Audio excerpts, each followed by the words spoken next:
So look, in this video, a spoiled college girl thought killing a baby was funny. Man, We got a newborn baby. It's been discarded. Looks like it's dead. You knew that you were pregnant, right or wrong? For sure, for a complete fact. No, I did not know completely, absolutely, positively. You realize that we have your computer. That's not my computer. So I didn't really have much concern for the baby. I was more concerned about my well-being and taking care of myself. Then they turned over like pictures, and I really hope they're not trying to show pictures in the courtroom. And here I go. When a horrifying discovery is found in a trash bag outside a sorority house at Muskingum University, suspicion falls on a young college student. As investigators dive into the truth behind the gruesome find, unsettling evidence begins to emerge, leaving them to question, is the suspect telling the whole truth, or is there more to the story than she's leading them to believe? So they told me it's going to come down to who do they believe, me or the coroner? Details of the chilling incident that took place on Wednesday, April 22, 2015 in New Concord, Ohio, begin to emerge in a conversation recorded between the student Emily and her mother, Sandra. Did anyone knock at the door? Yeah, somebody tried to get in the bathroom and knock at the door, but there was no sound whatsoever. The door was locked. They could not get in. Nobody answered. Why do I not know any of this? Because you would have to help. It began when Emily's sorority sisters found a tightly knotted trash bag resting against the side of the house. They tore it open, uncovering a terrifying scene that would soon send shockwaves through the entire community. Hey, it's Tim, University PD. Hey, I'm going to need you to send a deputy over here to 125 Lakeside. We got a newborn baby. It's been discarded. Looks like it's dead. Okay. The squad's on the way, too. Yep, thanks. Bye. Police quickly arrived at the sorority house where 12 young women lived while attending the nearby university. While it was unclear at the time what pointed witnesses to one specific resident, everyone believed the mother of the child to be 20-year-old Emily Weaver. Detective Todd Maley from the Muskingum County Sheriff's Office conducted a brief interrogation with Emily, documenting their exchange. At first, Emily denied having a baby, but faced with the fact that DNA evidence could connect them, she admitted the child was hers. With the hopes of uncovering how such a horrific tragedy may have happened, the detective returns the following day to question Emily once again. However, little could prepare the detective for the shocking truths he'll soon learn as their conversation unfolds. When I first came over here yesterday and we first met, you lied at first about being pregnant. Yes. And then you ended up admitting that you were. What happened yesterday morning? Can you show for sure from me having the baby? Of course you were pregnant. Did anybody know about that? Tell me about that. No, no one knew about that. Now, you told me that there was rumors. Yeah, because I didn't take a test or anything. However, it would later be revealed that Emily did take a pregnancy test at the university's wellness center. They would reach out to Emily in an attempt to share the positive results, but their calls, emails, and texts would go unanswered, begging the question, did she simply miss the messages, or did she choose to ignore them? The answers begin to reveal themselves in a series of text messages later uncovered between Emily and her ex-boyfriend, Logan. On March 18th, 1 month prior to giving birth, Emily texts, "I don't know what to do besides keep it a secret. And I haven't told anyone about this situation, but it's getting harder to keep quiet about." Emily tells Logan they need to talk about the situation they're in. She accuses him of acting like nothing's going on, saying he has no consequences. Well, tell me about some of the rumors. Well, basically, I just heard it coming from one girl saying it. Because my roommate is talking to someone, and he said it was brought up, and some of her sorority sisters have brought it up, but I've only heard it come from that one source. Why didn't you want anyone to know that you were pregnant? I didn't exactly know I was pregnant. In a heated exchange on April 17th, just 5 days before giving birth, Emily accuses Logan of starting a war by telling others, indicating that the two of them may not have been the only ones who knew. You didn't know you were pregnant. Now, you were showing. I gained weight. I mean, not an excessive amount, but When did you stop having a period? sometime after August, but I was still like spotting like throughout. According to Detective Maley's notes from the day prior, Emily also claimed she had no visible stretch marks and experienced no nausea, symptoms usually indicative of pregnancy. But based on a pin about a don't baby's believe it. nursery setup she saved on her social media account and the text she sent to Logan, it's clear she was aware of her situation. And I don't want to beat you up about this, but you knew that you were pregnant, right or wrong? For sure, for a complete fact, no. I did not know completely, absolutely, positively. Emily tells Logan, "I just don't know how to deal with this situation," to which he suggests she go to a clinic. Her response, "I'm 7 months," goes against her claims that she had no idea she was pregnant. As the detective confronts her about this knowledge, Oh, she waited. continues to give vague answers. You suspected you were pregnant. I mean, it crossed my mind, but I didn't. Okay, and that's what you said last night. You said it crossed your mind, and I said, how did it cross your mind? And you said what? Do you remember? You told me because you gained weight. A little bit, but nothing significant. I don't believe that you went into the bathroom and had this baby and it was a complete surprise. That's not true, is it? What? That when you went to the bathroom and had this baby, and it's like, oh my gosh, I didn't know I was pregnant. I mean, that's unrealistic. Yeah, I mean, I didn't expect I was going to have a kid right there. However, alarming clues, including Emily's search history, hint that she may not have been as blind to her situation as she wants the detective to believe. Although none of this still explains what really happened to the baby. Have you looked up things on your computer, on the internet, in reference to concealing a pregnancy, What's concealed? to hide that you were pregnant? No. Have you looked up things on the internet in reference to I don't know how you term pregnancy. to terminate a pregnancy? I mean, yeah, I look things up, but, On how to terminate a pregnancy. or yeah, if it came down, like, Okay. and most of it was like abortion. It's mostly all I looked at. However, Emily may have more than considered the idea, as is revealed in a text exchange on April 17th, just 5 days before giving birth. Logan sends a text to Emily which reads, "You should have gotten it taken care of when I told you to." In Emily's bedroom, investigators uncovered a startling new clue, but getting a straight answer as to her intentions would be no easy task. The pills that were found in your room, what were they called? This like black, starting to see.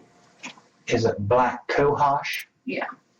Are those pills to induce an early labor or to terminate a pregnancy? I mean, I think there's like options, but I haven't taken them in a while. Okay, so those pills do that. Yes. Regardless of whether she knew all along or was truly unaware, her decision to hide the truth once labor began raises disturbing questions. What was going on before the birth? I just felt like an uncomfortable pain. It's like, what you want? I got like, You could tell her Is that brain what is you so had, was an undeveloped. I'm uncomfortable sorry. pain? yeah, it wasn't sorry. anything like severe. It wasn't like I just, didn't think like- anything of it.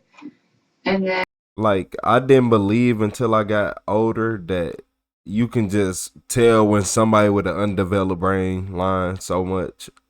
Like, you can just tell, like, you planned all this. You hold your stomach, you playing with your hands, you fidgeting, you showing every single sign to this man that you're very uncomfortable about this situation, and you are actually showing physical emotion because I can see that you are playing with your stomach when he asks you certain things, or like you grabbing your stomach, remembering the pain. Like this undeveloped mind right here. The undeveloped mind is dangerous. Like, and Where was it at?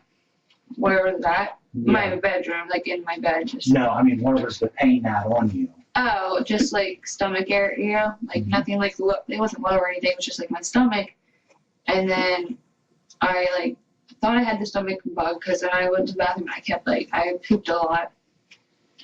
And like the stomach flu's been going around and like one of my housemates had it, so I was like, well maybe that's just what it is. And so like I was just pooped and then I just laid back down. I didn't think anything of it, kind of like dozed in and out throughout the night. And there's like, I mean, later on, there's like a more like sharp, heavier pain that was lowered down. And I went downstairs, like I said, because I didn't, if it was the stomach flu, 8 girls live upstairs, like I didn't want it to be contagious, so I would get it. So I figured that would be the best place to go because it'd be the easiest to like, don't go, like clean and investigate. The admission that as many as 8 other girls were sleeping upstairs while she gave birth raises concerning questions about no one hearing a sound or rushing downstairs. However, this still didn't scratch the surface, as a morbid question will soon cloud the entire case. So then what happened? 8 And I females. just sat there Nah, and then all of a sudden, like, some ain't going. I just- You know, some off. felt like a rip and like heavy pressure, and then the baby came out, And where are you at in the little bathroom? like sitting on the toilet. Okay. So you feel this pressure, Mm-hmm. and you said the baby comes out. Mm-hmm. Did you scream? Can you describe how it came out and what it looked like? I mean, I didn't scream, like I was like quiet about it because I didn't like want anyone to like wake up or be concerned. So like it wasn't like god awfully painful, like, you know, like people hear, like it wasn't, I mean, it hurt a little bit, but it wasn't like that bad. So I didn't really scream, like I might have like been breathing a little heavier, but that's about it. So when the baby came out, where did the baby go? The toilet. In a conversation with her mother later, the two hint at the possibility of disturbing photographic evidence being witnessed by others. I really hope they're not trying to show pictures in the courtroom. I have a feeling they are. If you're able. Okay. Describe to me the baby's position in the toilet. I was laying down. I'm pretty sure I think there's paper towels in the toilet it was on top of. It was it was facing I mean, I was laying, but it wasn't turned in the water, you know what I mean? It was head was facing upwards. And the baby was born alive. Yeah. On April 22nd at 7:12 p.m., just before the police arrived, Emily sent the following horrifying text to Logan. "No more baby, taken care of." As Logan demands to know what happened, texting, "I want to know how you killed my child," she states, "I went into labor last night for 6 hours. It was a girl with your dark hair," adding she didn't make it due to placenta complications. However, a later shocking admission by Emily may suggest the truth is not so simple and worse than the detective could have imagined. As Emily continues her harrowing account, she tells the detective the baby was making slight movements but was not crying. Throughout her unsettling account, she never mentions encountering other household members or hearing a knock at the bathroom door, as the phone call with her mom had suggested. I don't remember any of this stuff. I mean, they said there was no sound whatsoever. There was no you, there was no baby, there was no nothing. Whether someone may have stood just outside the door, unknowingly within earshot of what was happening inside, remains unanswered, as no witnesses have come forward. For now, the heartbreaking revelation that the baby was born alive raises troubling questions about her death and disturbing possibilities for what may have happened next. After I tried to stop some of the war bleeding, I tried to check on the baby, and it was just it really wasn't doing anything. Now, how did you try and check? I guess I just looked, and it wasn't anything. Okay. So you said you took the baby out of the toilet and laid it where? Just on the ground. Although Emily's story may be true, it seems the detective is reluctant to believe her and might be suspecting that she's withholding a darker I don't believe her truth. either. And we talked really about don't. this last night, and I explained to you that the pathologist is going to be able to tell Yeah. If it was choked or something. the cause of death on the child. Mm-hmm. And did you do anything physically to? No, I didn't do anything physically. Obviously, I didn't do much at all. I was more concerned about me than I was. Undeveloped Detective mind. Maley's notes reveal that Emily expressed concern, stating, "I don't want this to seem like I intentionally killed the kid." When asked if she choked the baby, she answered, "There's no way I could even comprehend something like that." Though Emily stands by her story, an autopsy report will later shed light on this tragic mystery. For now, the detective shifts the conversation to what Emily did next after giving birth. She briefly explains that she laid in bed, sleeping off and on through minor stomach pains until about 4 p.m. in the afternoon. So then my roommate was like, well, what do you want to do for dinner? And who was that? Paige. Okay. And I was like, I don't really know. So then we just decided to go to McDonald's, at the airport McDonald's. So how did you get there? I drove. Mm-hmm. She go with you? Yeah, felt fine. Went to our room, sat there, ate it. Then I showered. Everything felt fine. I felt fine. So after I showered, I got on the computer. I started typing.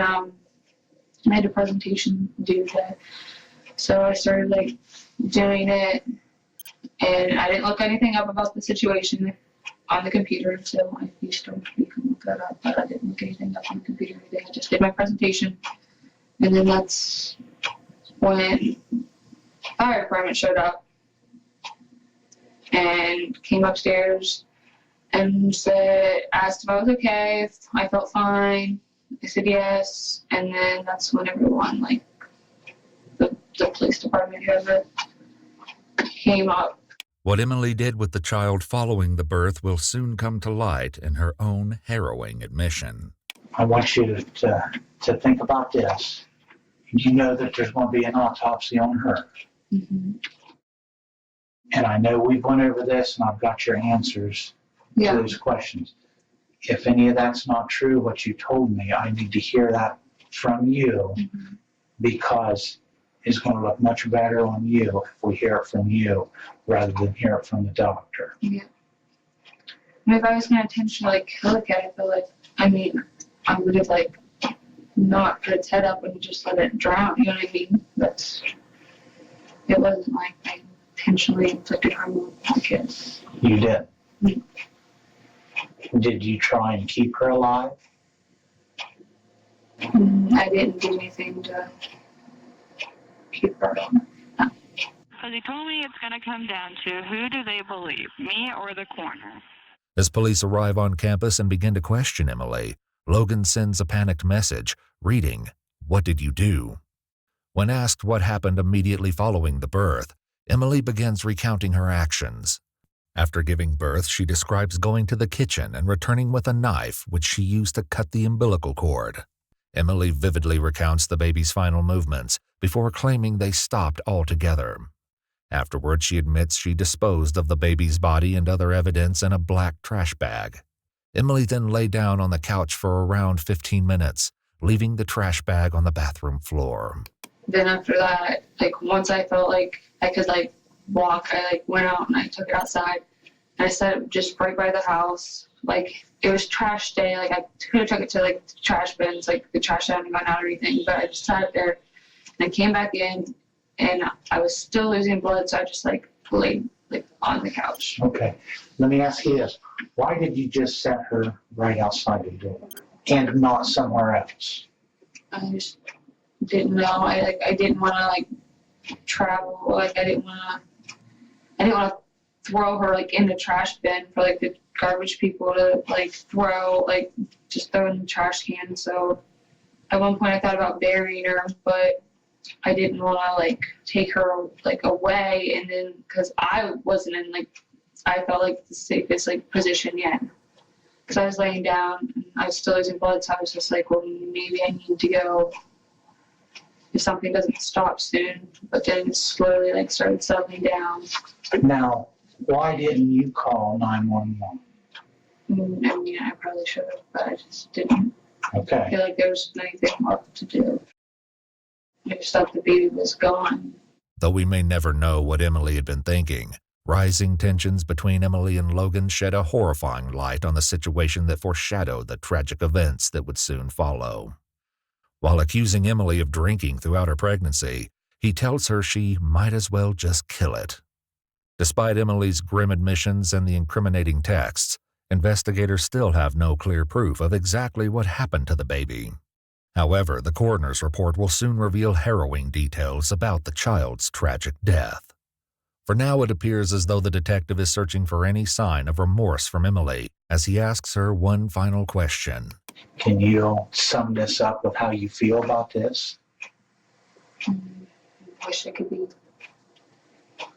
like rewound the situation, I guess. Can you speak up just a little bit? I I'm just sorry. wish it was like you could go back and I could have like called 911, but I didn't. So With enough evidence to charge Emily with a crime, she's taken to jail with a bond set for $1 million. While behind bars, conversations with her mom, Sandra, continue as Emily faces a critical decision to prove her innocence. I have to go to court at 2:30. Oh, today? I either have to take 15 years or go to trial. The prosecutor just came at me and was like, well, we're going to drop if you plead out to this, we're going to drop your two tampering with evidence charges because you've been good while you've been in jail. But he said it comes down to you knowing this whole time about it, having conversations about it, and it just looks bad on you. So go to trial. You think this is a good decision? I think it's your best option. All right. All I can tell you to do is pray about it. Okay. Resolved to take the case to trial, Sandra reveals their attorney's strategy to present Emily with a positive image in front of the jury. He was telling me that, or explaining, I need to get you about 4 outfits together, and I need you to look young, but not like a nun. Conservative, young-looking, but not like a nun. He didn't say anything about makeup or anything. I know. I feel like I can't have it. Oh, well, it's okay. You look better when you're pale anyway. I feel like I'm going to look pretty rough. My hair is going to look ridiculous. Just have somebody braid it.